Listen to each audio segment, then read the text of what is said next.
Hey everyone, ready for another deep dive? Always. Today, we're looking at a new novel that has everyone talking. Ooh, which one? It's called Sueña, Kalki con vacas virtuales. Never heard of it. Yeah, it's pretty new. It translates to, Does Kalki Dream of Virtual Cows? Interesting title. What's it about? Well, critics are comparing it to Philip K. Dick, particularly, Do Androids Dream of Electric Sheep?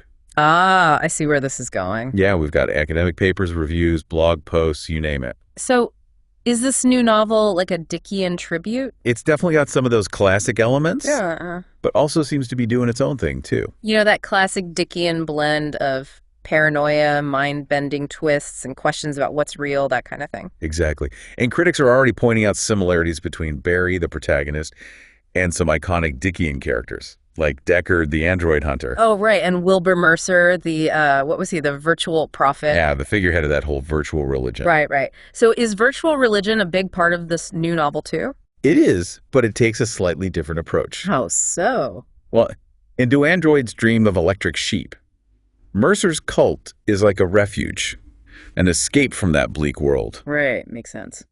But in Sueña Kalki con vacas virtuales, the cult of Kalki is a bit more intense. Oh, in what way? Like, it becomes this self-fulfilling prophecy almost. Wow, that's a bit different. Critics Beatrice Langford and Dante Montfort actually describe it as this real illusion, a belief system that literally shapes reality. That's heavy stuff. Yeah, it really makes you think about the power of belief, right? Absolutely. Throughout history, we've seen how collective belief can have a massive impact. For sure.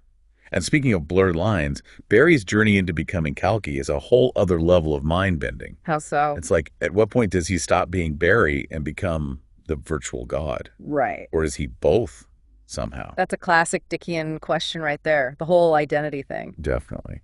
But even with the similarities, there's some pretty big contrasts with Do Androids Dream of Electric Sheep? Like what? Well, like with the android hunters. You know, Deckard is full of inner turmoil, struggling with the morality of it all. Right. But Agent López in Sueña Kalki con vacas virtuales, critics describe him as just brutal, no empathy at all. Oh, wow, that's pretty dark. Yeah, both Langford and Montfort argue that it actually makes the android hunters in the new novel even more unsettling. Huh, interesting. How so?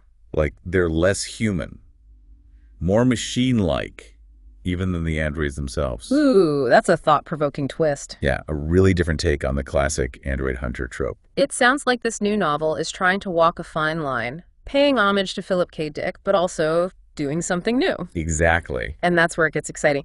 Beatrice Langford even said that while Sueña Kalki con vacas virtuales definitely has that, Dickian atmosphere, Right.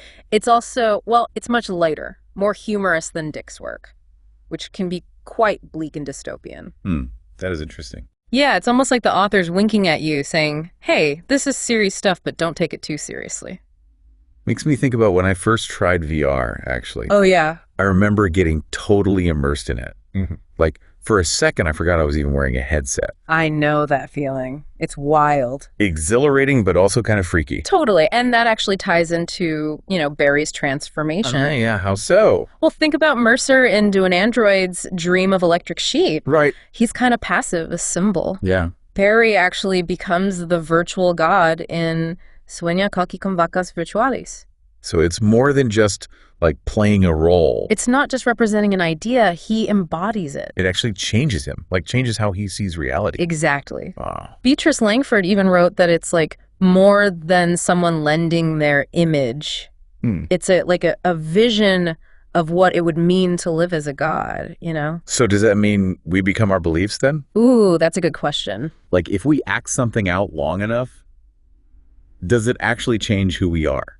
I don't know, maybe. This novel definitely makes you think about that, though, right? It does. It blurs that line between, like, performance and belief. Exactly. Yeah. And it does all of this while still having that playful, almost metafictional tone we were talking about. Right. It's not a super serious, preachy kind of book. No. Langford even compared it to, like, a classic Metal Herland comic. Really? Yeah, it's got that dark humor, but also those surreal, almost chaotic moments. So it's like being in a Black Mirror episode, but with a dash of Monty Python then. Yeah, something like that. I like it.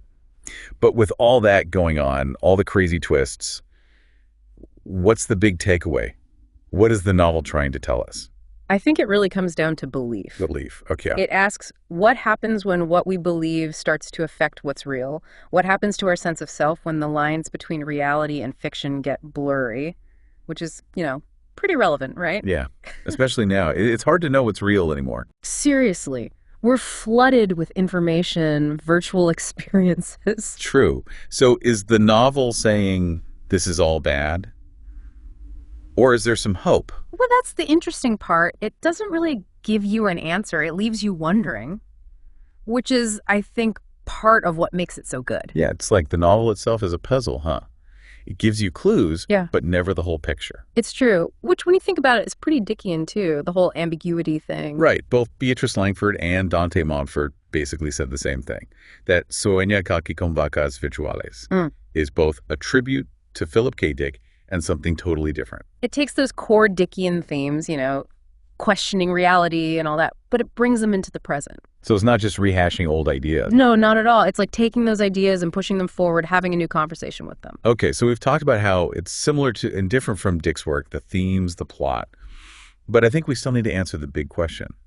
Is Sueña Kalki con vacas virtuales really a Dickian novel? Well, I mean, if you look at the main elements we've talked about, that uncertainty about what's real, blurring the lines between humans and machines, those feelings of paranoia, yeah, it definitely hits those marks. But it also goes beyond that. It has this humor and playfulness that makes it feel really fresh. So it's familiar, but also new. Man, this whole Dickian but not Dickian thing is making my head spin. But I think that's what makes it so cool. It challenges what we think a Dickian novel should be. It reminds us that art's always evolving, always building on what came before. That's a good point. I guess that's something for our listeners to think about. If you're looking for a book that's going to give you all the answers about reality, identity, the future, this isn't it. But if you want to go on a wild ride, explore a world that's familiar but strange at the same time, then Sueña Kalki con vacas virtuales is worth reading. What do you think? I completely agree. It really snows with you, makes you question your own reality, what you believe in, all of that. Maybe it'll even inspire you to create your own virtual world, though hopefully with less dystopian vibes than what we've been talking about. Definitely. And if your virtual cows start getting too philosophical, it's time to log off. Good advice. Well, that wraps up our deep dive into Sueña Kalki con vacas virtuales. Hope you enjoyed it and that we've given you some things to think about. Until next time, keep questioning, keep exploring, and keep diving deep.